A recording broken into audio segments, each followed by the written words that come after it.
Salam dostlar, hər vaxtınız xeyir. Mən Xəzər müəllim. Bu gün sizinlə birlikdə Master Alfa Tədris Mərkəzində keçirilmiş Ümumi Sınaq İmtahanı 2-nin deməli ingilis dili suallarının izahına baxırıq. Gəlin vaxt itirmədən suallarımıza baxaq.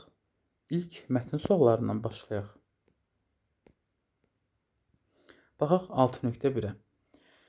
Deməli, ilk mətnimiz torpaqlarımızın işğaldan azad olunması ilə əlaqədardır. Burada diqqətli olsaz dostlar, 6.1-də bir mən söz görürəm, occupy, yəni occupation, bunun isim versiyası işğal.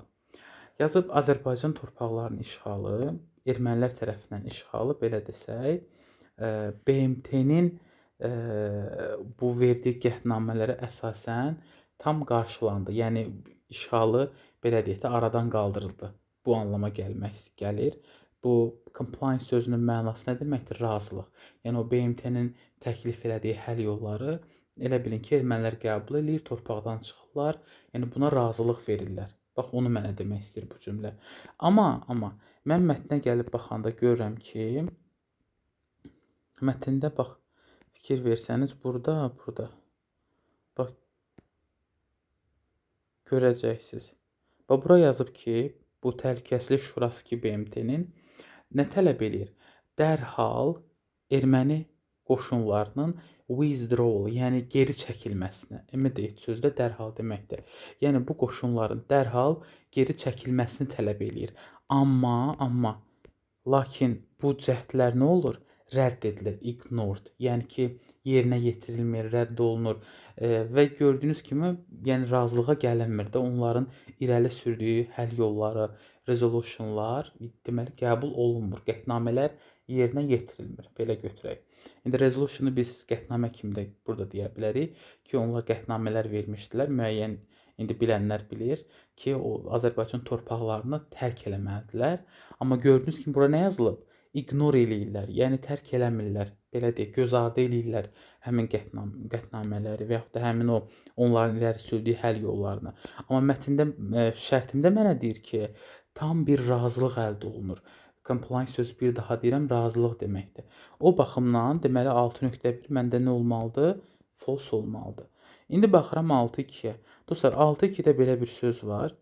Ümumiyyətlə triggered sözünü biz burada tətiklənmək mənasında götürə bilərik. Yəni hərəkətə gəlmək. Bu anlamı verə bilər. Yəni demək istəyir ki, 1-ci Qarabağ müharibəsi daha da alovlandı, daha da hərəkətə gəldi. Nədən sonra? Bu Sovet Birliyi ki, dağılananda, yəni gəlin bu iki birləşməni biz belə götürə bilərik. Sovet Birliyinin dağılması ilə daha da tetikləndi, daha da belə deyək də alovlandı. Deməli uşaqlar, baxın, bu ilk sözümüzün mənası elə mərkəzin ayrılması, süquta uğraması, elə fall özü də nə deməkdir? Düşmək, yıxılmaq, yəni süquta uğramaq anlamında götürə bilərik. Bir daha deyirəm cümlənin tərcüməsini. 1-ci Qarabağ müharibəsi deməli Sovet Birliyinin süqutu ilə daha da alovlandı. Daha da belə deyək də şey oldu, hərəkətə gəldi. İndi gəlirəm yuxarıya çıxıram. Görək mənə belə bir cümlə veribmi? Bax dostlar, burada tam da bu hissədə belə bir cümlə var. Deyir ki, 1-ci Qarabağ müharibəsi, bax görə bilirsiniz, 1-ci Qarabağ müharibəsi 80-ci illərin sonlarında, late burada artıq sonları anlamına gəlir. 80-in sonundakı da SO deməkdir ki, 80-ci illər. 80-ci illərin sonlarında, hansı ki decline nə deməkdir?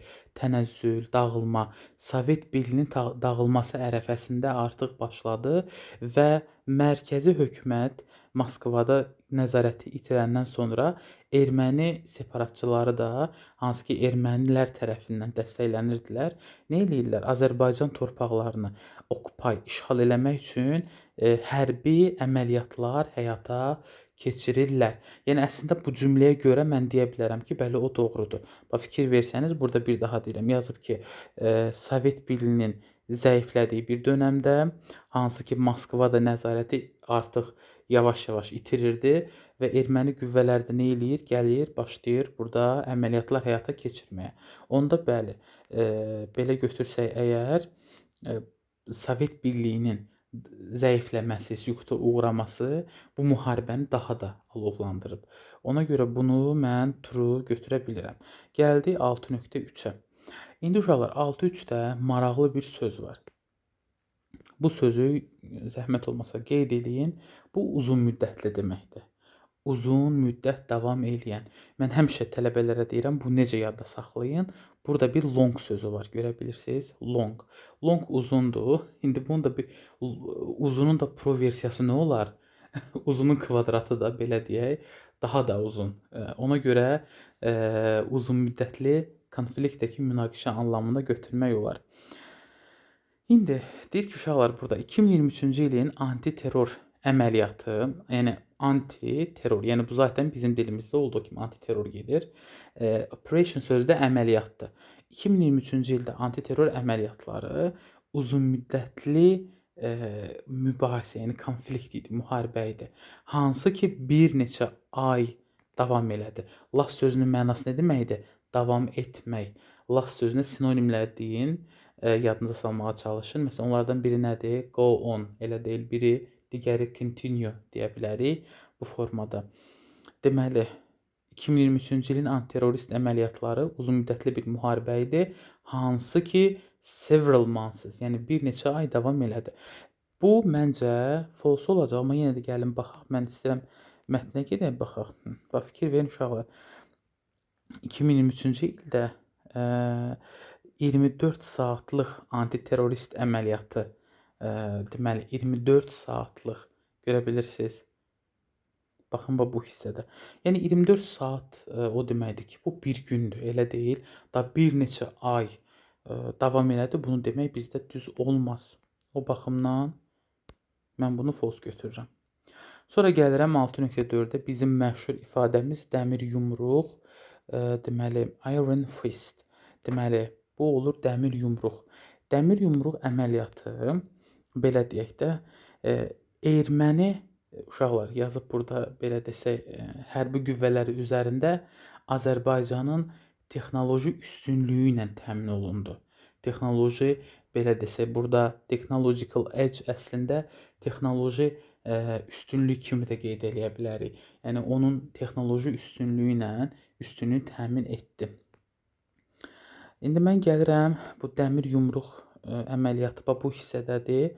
Abzas. Bir də dostlar, mən sizə keçən dəfə də izahda dedim də, onu bir də təkrarlamadım. İllərdir, xüsusi isimlərdir. Bunları mətnini tam oxumadan da, yəni kiminsə söz bazası yaxşıdırsa, mətnini oxumadan da, tutaq ki, mən burada dəmir yumruq görürəm, avtomatik məsələn gəlirəm görürəm dəmir yumruqdan harda danışır? Abzas olaraq 1, 2, 3, 4-cü abzasdır. Mən 4-cü abzasa baxmalıyam da. O biri hissələrə baxmıram, aydındır. O tərəflərdə mənim cavabım ola bilməz. İndi yazıb buradakı, görək uşaqlar. Bax, görürsünüz, bu düz olacaq. Deyir, müharibə nə ilə xarakterizə olunurdu? Xarakterizə olunurdu 21-ci əsrin, belə deyək də, texnologiyalarından, bu üstün texnologiyaların istifadəsi ilə, hansı ki, məsələn, dronlardan istifadə olunurdu ki, bu da Azərbaycana strateji bir üstünlük verirdi ermənilərin ordusuna nisbətdə. Ona görə, bəli, bunda biz true götürə bilərik. Belə, indi gəlin 7-yə baxaq. 7-dəki söz bizdən nə istəyir? Deyir ki, bu definition-ı, məsələn, biz nə öyrəşmişik? Sözü verir, variantdan bizdən nə istəyir? Definition istəyir. Deyir ki, məsələn, ta ki, bu sözün izahını tap. Amma baxıram ki, 7-ci sualda mənə definition-ı verib. Deyir, sözün özünü tap. Diqqətli olun. Uşaqlar, burada da baxsam əgər, yazıb ki, impossible. Yəni, qeyri-mümkündür ayırmaq. Dostlar, bu ayırmaq da elə deyil. Yəni, nə isə ayırmaq, nə isə parçalamaq. Mən buna indi ayrılmaz deyərəm. Bu da bizdə doğru cavab olar B variantı. Inseparable. Məsələn, A-da yazılan söz məhv edici, dağıdıcı anlamında gedir. C variantı bildiyimiz taktik anlamında gedir. Elə. Fruitful, faydalı, yararlı. Fruitless də faydasızdır. Y variantı da uşaqlar stratejikdir elə. Strateji anlamında istifadə oluna bilər. 8. Yazıb ki, burada 94 və 2020-ci illərdəki bu diplomatik eforlar arasındakı belə deyək də diplomatik bu səydən göstərilən səylərdən də belə deyək. Biz hansı nəticəyə gələ bilərik? Söhbət nədən gedir? 94 və 2020 arasındakı diplomatik danışıqlar. Yəni ki, belə götürsək, ən uyğun diplomatik danışıq deyək. Diplomatik danışıqlar haqqında biz hansı nəticəyə gələ bilərik? Inferred burada, yəni hansı nəticəyə gəlmək ümumiyyətlə anlamında istifadə olunur və deyir ki, nə nəticəyə gəlmək olar. İndi uşaqlar, mətndə əslində bu aydın formada verilib. 94-2020 arası elə bir müddətdir ki, yəni həmin müddətdə, yəni ermənilər, yəni belə deyək, indi realda da hamımıza aydındır ki, danışıqlardan imtina eləyirdilər.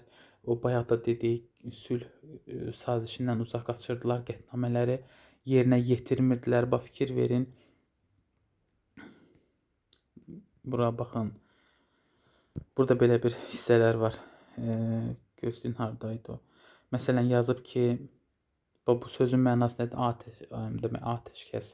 Yazıb 94-cü ildə atəşkəs deməli nəticəsi nə oldu? Məhv edici idi, yəni pozulur, elə deyil. Ondan sonra Azərbaycanın yenə torpaqları işğal olunur 20%. Yəni 2020-yə qədər olan müddətdə belə desək də heç bir nəticə vermir bu sülh danışıqları. Və burada dostlar belə bir cümlə də var. Onu da sizə mən göstərim. Zaten mətndə də yəni açıq-aydın özü də yazıb ki, təxminən nearly görə bilirsiniz 30 il Azərbaycan nə eləyir? Tam olaraq sülh yolunu təqib edir, izləyir. Amma bu nəticələrin hamısı fruitless qalır. Yəni tam fayda vermir, faydasız qalır. Ona görə də 94-dən 2020-yə qədər olan müddətdə aparılan danışıqlar, yəni ki, faydasız olur. Mənə belə bir variant lazımdır. O da doğru cavab böyük ehtimal B-dədir. Yəni ki, bütün bu danışıqlar undermine nə deməkdir? Görməzdən gəlmək. Yəni erməni qüvvələri tərəfindən yəni görməzdən gəlinirdi. Danışıqlar ciddiyə alınmırdı. Məsələn, A variantında yazıb ki, successful. Successful nə deməkdir? Uğurlu. Danışıqlar uğurlu olub, səhvdir. Sonra C variantında yazıb ki, müqavilə anlaşma imzalamaq üçün əsas səbəb idi. Bu da yanlışdır. Çünki həmin müddətdə yəni bir sülh sazişi mi deyək, müqavilə mi deyək, bağlamırlar. Bu 2020-dən sonraki 44 günlük müharibədə və ondan sonraki dövrlərdə artıq bunun üzərində işləyirlər. Sonra yazıb D-də ki, smart kəndlərə odaqlanır, onların tikilməsinə. Bu da yanlışdır. Smart kəndləri nə vaxt başlayırlar tikməyə? Biz qələbə qazanandan sonra. Y-də də yazıb uşaqlar, erməni qüvvələrinin dərhal geri çəkilməsi. Withdrawal sözü geri çəkilməkdir. Yəni müharibədə ümumiyyətlə istifadə olunursa, bu qoşunun geri çəkilməsidir. Bu da yanlışdır. Yəni dərhal onlar geri çəkilmirlər. Doğru cavabımız qalır Bakı, B variantı. 9. Deyir ki, 24 saatlıq antiterror əməliyyatı 2023-cü ildə keçirilən bu antiterror əməliyyatı vacib idi. Çünki uşaqlar, bura baxsaq doğru cavab olaraq götürək D variantını. Yəni eliminate nə deməkdir? Uzaqlaşdırmaq, aradan qaldırmaq. Yəni belə götürəndə əslində variantdan əvvəl mətnə qayıtmaq istəyirəm. Yəni 2023-cü il bu 24 saatlıq antiterror hardadır? Axırıncı abzasdadır. Və burada da gördüyünüz kimi yazıb ki, bu antiterror əməliyyatı nə ilə nəticələnir? End o deməkdir ki, sonlanmaq. Yəni artıq qeyri-qanuni erməni qüvvələri bu regionda öz varlıqlarını itirirlər. Yəni onların buradan getməsi ilə sonlanır və nəticədə Azərbaycanın suverenliyi nə eləyir? Restoration sözü bərpadır. Tam öz suverenliyini bu bölgədə bərpa eləyir və daha sonra da yenidən qurma işlərinə odaqlanırıq. Belə, ona görə də doğru cavabımız D olur. Yəni ki, finalda, sonda Azərbaycan kontrolu nə eləyir? Orada nəzarət altına götürür, qeyri-legal bu birləşmələri varlığını uzaqlaşdırır həmin regiondan. Belə. Digərləri də mətnə görə yanlışdır. Yəni ən azından A-da yazılıb ki, 2-ci Qarabağ müharibəsinin başlanğıcı da əslində bu bitişi idi deyə bilərik. B-də yazıb ki, humanitar böhranla, yəni ki, belə deyək də ilk belə desək, insani böhranlara səbəb olub. Bu səhvdir. Bu 1-ci Qarabağ müharibəsində idi. Sonra C-də yazıb ki, ilk dəfə Azərbaycan dronlar istifadə edir. Bu da gedir.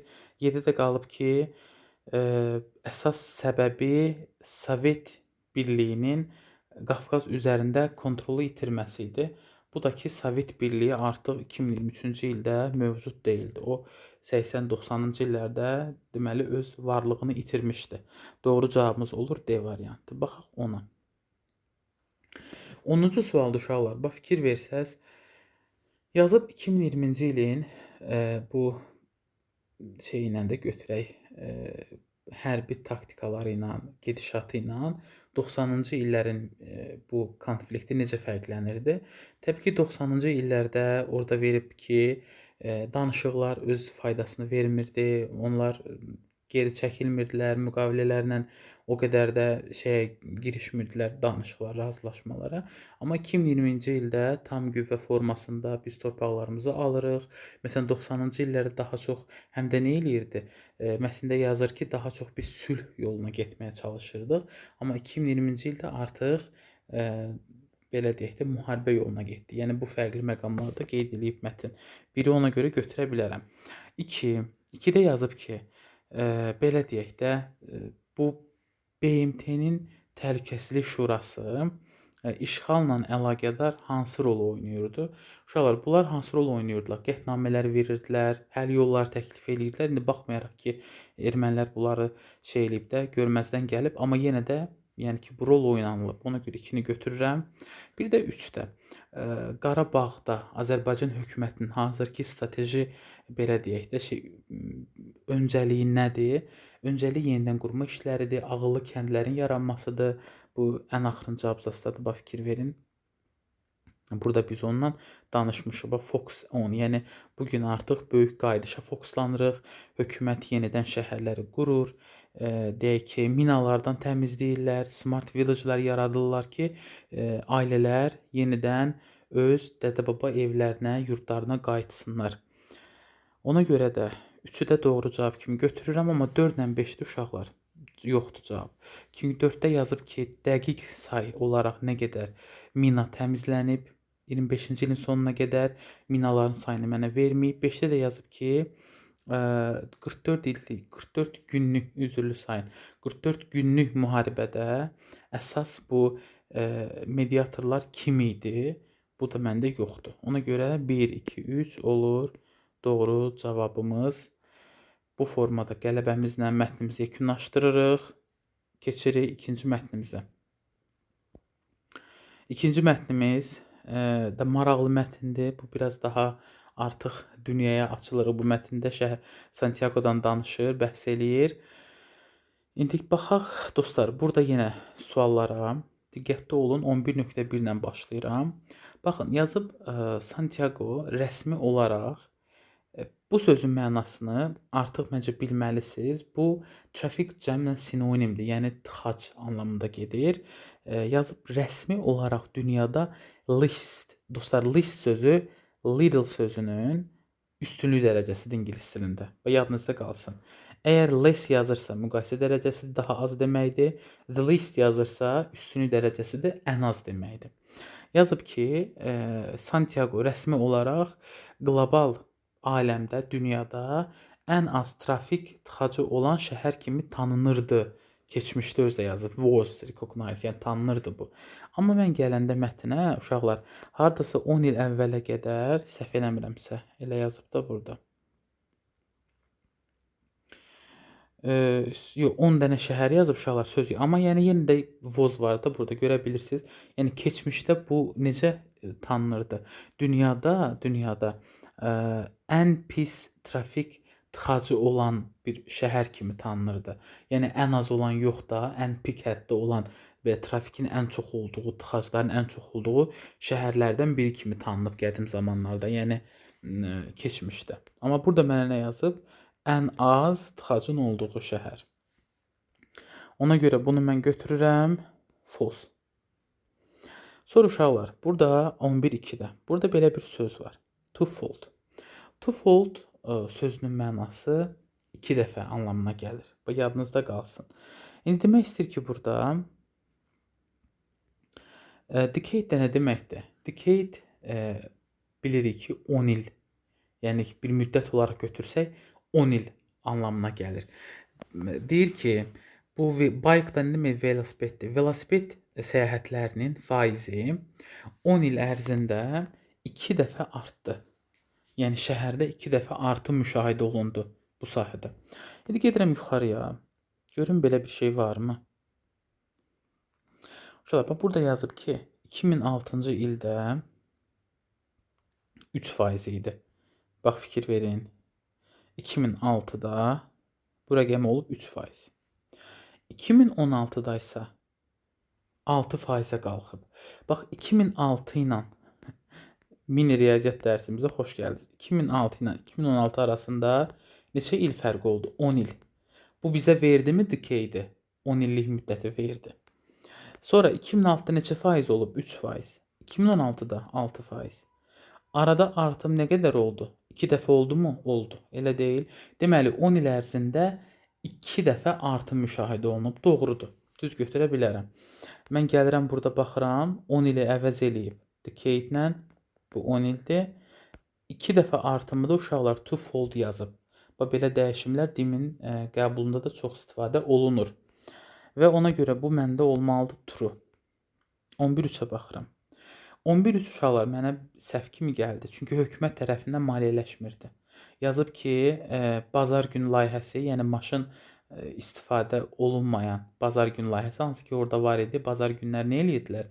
Daha çox velosipedlə falan, belə deyək də, velosiped sürürdülər, sonra skuter falan, bu kimi və yaxud da piyada gəzirdilər. Belə. Deyir ki, bu maliyyələşdirilib Santiagoda şəhər, belə deyək də, hökumət tərəfindən. İndi şəhər icra hakimiyyəti mi deyək, şəhər bələdiyyəsi mi deyək, indi bunlarda o işlərə kim baxırsa, həmin o qurum tərəfindən. Fikir verin. Amma mən yuxarıya qalxıram. Fikir verin bura bu hissəyə. Bunu maliyyələşdirən uşaqlar, bu sözün özü də elə maliyyələşdirməkdir. Elə kreditdən, o pul sözündən yadda saxlayın. Deməli Gonzalo'dur, insandır. Bu işi görən. Burada əslində bir cümlə də var idi, görüm ki, hökumət ümumiyyətlə heç bu işə qarışmayıb. Baxın. Baxmayaraq ki, hökumət finansal dəstək vermirdi. Görə bilirsiniz, hökumət finansal dəstək göstərmirdi. Yəni onda mənim 11-3-üm nə olmalıdır? False olmalıdır. Çünki hökumət axı finansal maliyyə dəstəyi buna verməyib. Mən necə götürə bilərəm tam olaraq hökumət tərəfindən maliyyələşirdi? Bu düz deyil axı. Elə deyil. İndi baxıram 11-4-ə. Deməli dostlar, burada qeyd olunub ki, deməli Gonzalo'nun təşəbbüsü, inisiativ sözünü təşəbbüs kimi deyə bilərik. Nəyə gətirib çıxartdı?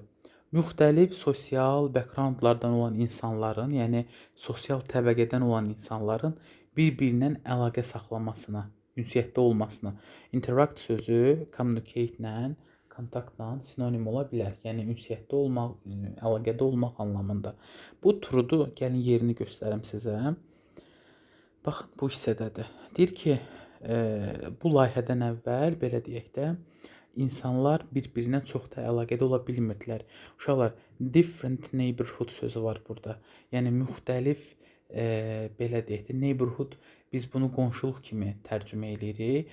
Əslində bunu belə götürə bilərik.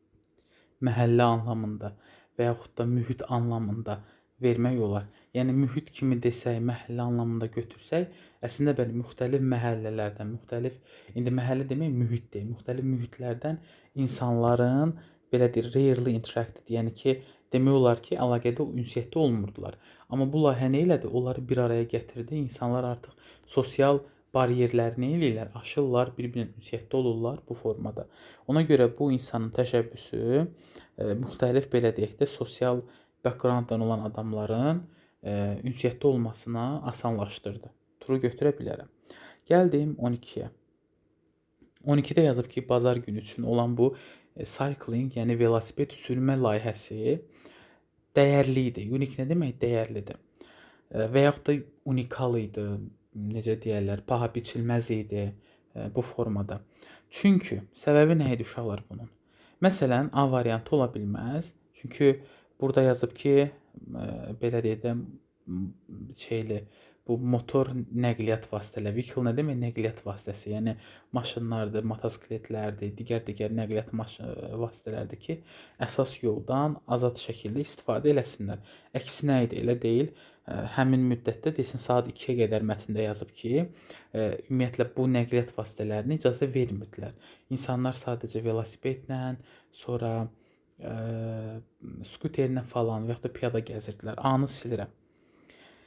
B-də yazıb ki, buna bənzər, belə deyək də, buna oxşar, similar oxşar deməkdir. Meksikada layihələrin başlanmasına səbəb oldu. Bu da düz deyil, bunu da silirik. C variantında uşaqlar əslən düz gəlir. Bir dənə D-yə baxım. Bu D də səhvdir. Yazıb ki, outskirts bilirsiniz nə deməkdir? Kənar, ucqar. Kənar yerlərdə yaşayanlar əvəzinə şəhər mərkəzindəki insanları cəlb eləyirdi. Amma bayaq dediyimiz kimi hər tərəfdə olan adamlar burada iştirak eləyirdilər. Y-də də ki, bu only sözü artıq bunu səhv eləyir, çünki ancaq professional atletlər iştirak eləyə bilirdi. Bu da səhvdir. Doğru cavabımız qalır C. Onda bayaq dedik, belə deyək də, şəhər rəhbərlərindən heç bir rəsmi finansal dəstək olmadan idarə olunurdu. Yəni şəhər belə deyək də, rəhbərlər deyək, hökumətdən deyək ki, heç bir maliyyə dəstəyi olmadan idarə olunurdu. Ona görə C-ni doğru cavab kimi götürə bilərəm. 13. 13-də deyir ki, mətnə əsasən bu layihədən əvvəl, baxın, before the project. Bu layihədən əvvəl Santiagoda əsas sosial problem nə idi? Uşaqlar, əsas sosial problem nə idi burada? Baxın. Bax, buydu. Bax, fikir verin. Yenə də bayaq dediyimizdə əslində, yəni sosial əlaqələrin olmaması idi. Hansı ki, müxtəlif mühitlərdə olan insanlar nadirən ünsiyyətdə olurdu. Ümumiyyətlə, ünsiyyətdə olmurdular. Rarely bilirsiniz də, cümlə nəyə çevirir? İnkara çevirir. Yəni, əsas problemi o idi ki, müxtəlif mühitlərdən, müxtəlif məhəllələrdən olan insanlar bir-biri ilə ünsiyyətdə ola bilmirdilər, az əlaqədə olurdular. Ona görə də B variantını götürürəm. Şəhərin müxtəlif hissələrindən olan insanlar bir-biri ilə daha az kontaktda olurdular. Very little contact, yəni əlaqədə, ünsiyyətdə olurdular. Ona görə B-ni götürmək olar.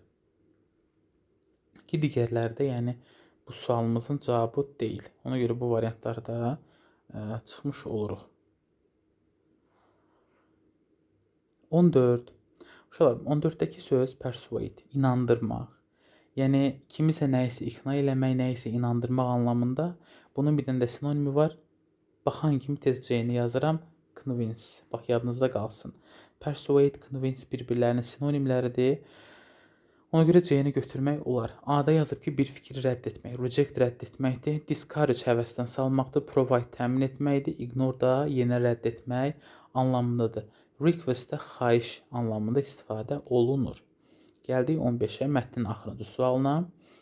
15-də yazıb ki, bazar günləri bu maşın olmayan küçələrdə nə qədər insan olurdu? Uşaqlar, məncə 40 min, bax fikir verin. Təxminən 40 min insan deyir ki, bu prosesdən zövq alırdı. Velosiped sürən, nə bilim, skuter sürən kim, piyada gəzən kim bu formada. Ona görə biri götürə bilirəm. Uşaqlar, 2-ni götürmürəm. Yazıb ki, deməli, lokal bizneslər layihəyə nə qədər pul bəxş elədi. Donate o deməkdir ki, verdi. Donate daha çox xeyriyyə məqsədli pulun kiməsə və yaxud da hansısa bir təşkilata verməkdir. Ümumiyyətlə, bu məbləği verməyib 2-ni götürə bilmirəm. 3. Santiagoda ümumiyyətlə illik olaraq bu velosiped sürənlərin sayının artımı necədir? Gross artım deməkdir. Bunun məncə cavabı var idi 15% səhv eləmirəmsə, amma yenə də gəlin baxaq. 15% görmüşdüm bayaq. Baxın. Hətta belə eləyim. Cavab tam qəşəng görünsün. Bax, fikir verin uşaqlar. Yəni, illik olaraq ən azı 15% böyümə olurdu. Böyümə var. Bunu da verib deyə götürürəm. 3-ə bir dənə plus. 4-də Hansı xüsusi mühitlərdə və yaxud da məhəllələrdə daha çox maşın var idi? Bu yoxdur. Ümumiyyətlə məhəllə mühit adı orada çəkmir mənə. Bir də 5-dədir ki, Gonzalo ümumiyyətlə bu velosiped layihəsinin ideyasını necə əldə edib, bu da ümumiyyətlə yoxdur. Ona görə bunlar siləndən sonra doğru cavabımız qalır 1, 3. Belə dostlar. Mətni bitirdik. İndi keçirik qrammatika suallarına. Diqqətlə qrammatikalara baxın. 16-cı sual yenə də bizim məşhur zaman sualımızdır. İndi baxaq görək birinci nələri biz buradan çıxa bilirik, nələri deməli rahatçılıqda edə bilirik. Birincisi mən sizə belə bir şey deyim, uşaqlar. Dəqiq zaman zərfi olanda cümlədə dəqiq zaman, dəqiq saat, exact time da belə deyək ingiliscə.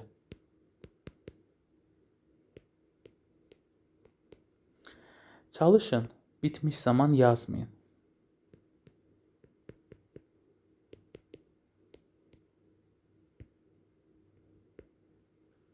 Deməli, dəqiq zaman, dəqiq saat olanda bitmiş zaman istifadə eləməməyə çalışıram. Niyə görə dedim? Bax, fikir verin. Mənim birinci cümləmdə at 7 yazıb. Bilirsiniz də, at 7 nə deməkdir? Saat 7-də. Konkret bir dənə saatı vurğulayır. Ona görə avtomatik C variantı və D variantı gedir. Yəni, ən azından bunlardan bir yaxa qurtara bilirəm bu iki variantdan. Sonra uşaqlar, digər məsələ nədir? Mənim üçün vacib məqamlardan biri. İndi bu hissəni silirəm. Cümlənin sonuna baxıram. And var. Uşaqlar, and olan cümlədə əksərən hərəkət ardıcıl olur. Məsələn, mən evə gəldim. Deməli, çantamı qoydum, paltarımı dəyişdim. Ta ki, dərsdən gəlirsiniz də. Paltarımı dəyişdim, yeməyimi yedim. Bax, görürsünüz, ardıcıllıq var. Yəni, and olan cümlələrdə əksərən nə olmalıdır? Ardıcıllıq olmalıdır. Və ardıcıllıq da varsa, bunları verirlər past simple-da, keçmiş sadə zamanda. Onda yadımda saxlayıram ki, and olanda ardıcıllıq varsa, o zaman həmin o hissələr nədə olur? Keçmiş sadə zamanda. İndi mən də baxıram bura 1, 2, 3, 4. Üçüncü, dördüncü yerlərə mən nə qoyuram? Getlə leave. Elə deyil. Hər halda indi maşına minir də. O maşına mindi və aeroport tərk etdi. Bax, görürsünüz, ardıcıllıqdır. Maşına mindi, maşına minib, sonra aeroport tərk edirəm də, elə deyil. Maşına mindi və aeroport tərk elədi. Əndlə bağlandı, ardıcıllıq var. Deməli, onda bu ikisi də hansı zamanda olmalıdır? Keçmişdə. Get'in keçmişi gotdur, live'in keçmişi nədir? Left. Got və left olan variant hardadır? A variantında. Deməli, B düz deyil, got düzdür, amma had left götürə bilmirəm. Y-də də ki, left-i düz veriblər, had got yazıblar, səhvdir. Deməli, mən bu testdə öyrəndiyim 2 dənə məqam oldu zamanlarla bağlı. Birincisi, dəqiq zaman olanda, dəqiq saat verəndə, saat 7-də, saat 5-də, saat 4-də və s. random olaraq rəqəmlər dəyişə bilər. Həmin versiyalarda mən keçmiş sadə zaman götürürəm, bitmiş zamanlar istifadə edə bilmirəm. Bir də cümlədə and varsa və ardıcıl hərəkətdirsə, buradakı kimi maşına mindi, aeroportu tərk etdi. Maşına minirəm, sonra aeroport tərk edirəm. Belə deyil, ardıcıllıq da var. O zaman həmin hissələrdə keçmiş sadədə verirəm. İndi o variant da bir dənə A-da idi. Ortadan da was waiting yazmışam ki, maşın onu gözləməkdə idi həmin müddətdə. Belə, doğru cavabımız olur A. Keçək 17-yə. Uşaqlar, 17 belə deyək. Bizim ənənəvi testlərimizdəndir. Make-up text, make-up story, dialoq, indi baxır hansı düşsün, amma yenə də fərqi yoxdur. Hər bir leksik testi, yəni burada əsas məsələ mənalarına baxıb onları nə eləməkdir? Düzgün sıralaya bilməkdir. Deməli dostlar, burada böyük ehtimal mən 5-dən başlayarım. Çünki bax, fikir verin, əksəriyyəti 5-dən başlayıb və ən uyğunu da elə odur. Bax, deyir, bir vaxt, bir zaman, deməli, bir şef öz qulluqçusuna deyir ki, get mənə ət gətir. Yəni, ona ət gətirsin. Sonra buradan biz nəyə götürə bilərik? Ət gətirsin deyir, bu da gedir, dil gətirir ona. 5 sonra 1 gəlsin. 5, 1. Onda A gedir, C gedir, D gedir. Qalır B-lə Y. Deməli, qulluqçu gedir, ona gətirir dil, tongue. 5, 1. Sonra baxaq 4-ə. Hə, amma 5-də deyir ki, best meat, yəni ən yaxşı əti gətirsin. Sonra 4 gəlir.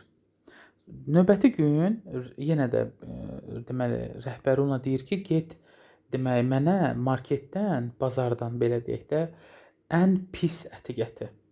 4. Sonra yenə bu səhv eləmirəmsə dil gətirməlidir. Hə, 3. 5, 1, 4, 3. 5, 1, 4, 3. Əslində cavabımız B-dir. Deyir ki, yenə gedir ki, servant nə gətirir buna? Yenidən dil gətirir.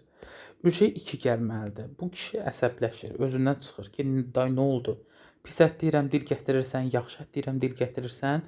Bax 2-də bax görürsüz, deyir əsəbləşir və qəzəblə sual verir. Bu nədir? Uşaqlar bir də fikir verin. Bax məsələn bu testləri yazanda çox tələbə deyir ki, müəllim, sualın cavabı olmalıdır. Amma fikir versəz, bu suala kişi özü cavab verir. 8 gəlir. Yəni başqası cavab vermir, deyil, özü cavab verir. Ki mən səndən o bayaq dediyim kimi yaxşı ət də deyəndə dil gətirdin, pis ət də deyəndə dil gətirdin. Bu nəsə bir fəlsəfi bir şeyə bənzəyir. Sonra 6 gəlir. Sonra qulluqçu da qayıtır deyir ki, bəzən biz çox belə deyək də üzgün oluruq, çünki dilimiz ucbatından və bəzən də bizim dilimiz bizi xoşbəxt edir. Hər halda dilimizi o necə deyirlər, sahib çıxmaqla bağlı bir şeydir də. 7-ni sonra da 7 gəlir. Hə. Deyirsən tamamilə haqlısan. Gəl dillərimizə hakim olaq. Belə deyək də özümüzü cıllamağı bacaraq. Belə bir make-up textidir. Cavabımız da olur B variantı. Gəldim 18-ə. Uşaqlar, 18 inkar cümlələrdir. Dimin ən çox sevdiyi qrammatik qaydalardan biridir. Yadınızda saxlayın uşaqlar, baxın. Mən sizə dəfələrlə demişəm, indi deyirəm. Ümumiyyətlə, no və no or bağlayıcısı özündən sonra gələn ismin yanında heç nə istəmir. Bax, unutmayın. Bax, yerdə qalan bağlayıcılar var ya, məsələn, neither nor ola bilər, either or ola bilər, not or ola bilər, fərqi yoxdur. Digər bağlayıcılar isim sayılan təkdirsə, deyir ki, mənə artiklı ver. Amma bir dənə bu inkar bağlayıcısı və bir də no özü adi versə tək gələndə əvəzli kimi ismin yanında artikl istəmirlər. Məsələn, no car, no a car deyə bilməzsən və yaxud da no car or bus. Məsələn, bu formada. Yəni, belə olan hallarda mən ismin yanında artikl görə bilmirəm. Gəlirəm, məsələn, uşaqlar, B variantında səhvim nədir? Dedik ki, bu artiklın olmaması bir dənə hansına aid oldu? No ora. Bax, neither nordur deyə, sağ olsun, teacher'ın yanında artiklı verib sayılandı. Bəs student'ın artiklı hardadır? Getdi. C-də ümumiyyətlə hər iki tərəfdə artiklı verməyib, səhvdir. D-də no or var. Dedik no orada artikl olmaz. Burada D-ni çıxıram. Y-də də uşaqlar, bax fikir verin, not ordur. No or deyil. Dedi ki, no oru çıxmaqla yerdə qalan bütün versiyalarda bax, not or ola bilər, neither nor ola bilər, nə bilim, never or ola bilər, fərqi yoxdur. Hər birində isim sayılandısa artiklım olmalıdır. Müəllimin qabağında verib, burada nəyi verməyib? Tələbənin qarşısındakı artiklı yeyiblər. Ona görə doğru cavabımız qalır A variantı. No or çıxmaq şərti ilə yerdə qalan bütün versiyalarda isim sayılırsa və təkdədirsə artiklı görmək lazımdır. 19-a baxırıq. 19 uşaqlar söz önlərdir. Böyük ehtimal bu qəbul imtahanında söz önlər sizi gözləyir. Çünki birinci imtahanda leksik sual kimi düşmüşdü. Konkret söz ön testi yox idi. Böyük ehtimal %99 düşəcək. Ona görə söz önləri yaxşı öyrənin. İndi görək uşaqlar, mən baxıram, axıra in qoyaram. Mətbəxdə var anlamında. In the kitchen. Hər halda masanın üzərində olar, on the table. Deməli, mətbəxdə masanın üstündə. Elə Y variantıdır. A glass of milk, yes. Bir stəkan süd. A plate of porridge. Bir qab sıyıq. Deməli, mətbəxdə masanın üstündə bir qap sıyıq və bir stəkan süd var idi.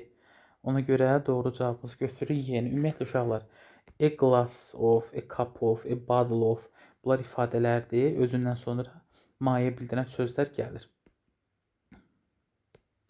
20. 20 də bizim ənənəvi yenədə leksik testlərimizdəndir. Baxın, ilk dəfə imtahan verəcək olan tələbələr də baxıb görsünlər. Qrammatikada uşaqlar sırf 3 dənə qrammatik test var. Yəni qrammatika üçün sırf 3 dənə qrammatik test olur. Bax, tutaq ki, burada 16-dır, 18-dir, 19-dur. 2 dənə sualsa sırf leksika ilə bağlıdır. Yəni söz bazasını yoxlayır. Biri make-up story-də həmişə düşür, make-up text və yaxud da. Digəri də ki, sinonim, antonim testi ola bilir, ya belə bir məsələn, ekvivalent cümlə seç testi ola bilər. Bu cümlənin məntiqi cəhətdən düzgün tamamlama testi ola bilər bu formada. İndi məndən nəyi soruşur 20-də? Deyir ki, verilmiş cümləyə close, yaxın məna verən bir cümlə seç. Deyir ki, burada bütün tələbələr, all the students, bütün tələbələr, except nə deməkdir? Başqa, savayı. Bütün tələbələr Freddən başqa imtahandan keçdi. Demək, mənim cümləm nə oldu? Freddən başqa bütün tələbələr imtahandan keçib. Baxıram aya, hər kəs, include nə demək? Daxil etmək. Fred də daxil olmaqla imtahandan kəsildi. Axı mən dedim, hamı keçib Freddən başqa. Yəni hər kəs kəsilib deyə bilmərəm. A-nı sildim. B-də yazıb ki, B desən düz cavabdır, qoy C-yə baxaq. Bütün tələbələr həmçinin, uşaqlar, əzvələz nə deməkdir? Həmçinin. Bütün tələbələr həmçinin Fred imtahandan keçdi. Tamamilə səhvdir. Çünki Fred imtahandan keçə bilməmişdi. İstisna idi Fred. Burada except Fred yazıb. D-də yazıb, Fred imtahanı keçən yeganə tələbə idi. Yazıq Fred imtahandan kəsilib, keçməyib. Y-də də yazıb, no one, heç kim Fred daxil olmanın imtahanda kəsilmədi, failed. Heç kim Fred daxil olmanın imtahanı kəsilmədi. Bu da nə deməkdir? Yəni Fred də imtahandan keçib. Amma mən deyirəm Fred imtahanda kəsildi. Yeni də silirəm, qalır B. Fred yeganə tələbə idi imtahanda kəsilən. Bu yazıq Fred. İnşallah uşaqlar, siz bu bütün tələbələrin içində olarsınız, Fred kimi olmazsınız. Hamınız ingilis dilini qəşəng formada keçərsiniz, sevindirərsiniz bizi. Bu formada gəldik, bunun da axırına çıxdıq. İnşallah növbəti sınaqlarda görüşənədək hər birinizə uğurlar arzulayıram. Vaxtda da az qalır. Həvəsdən düşməyin, qəşəng şəkildə oxuyun. Bol-bol söz əzbərləyin, sinonimlər öyrənin, dinləmələr eləyin. Köməyə də ehtiyacınız olanda mənə müraciət eləyin.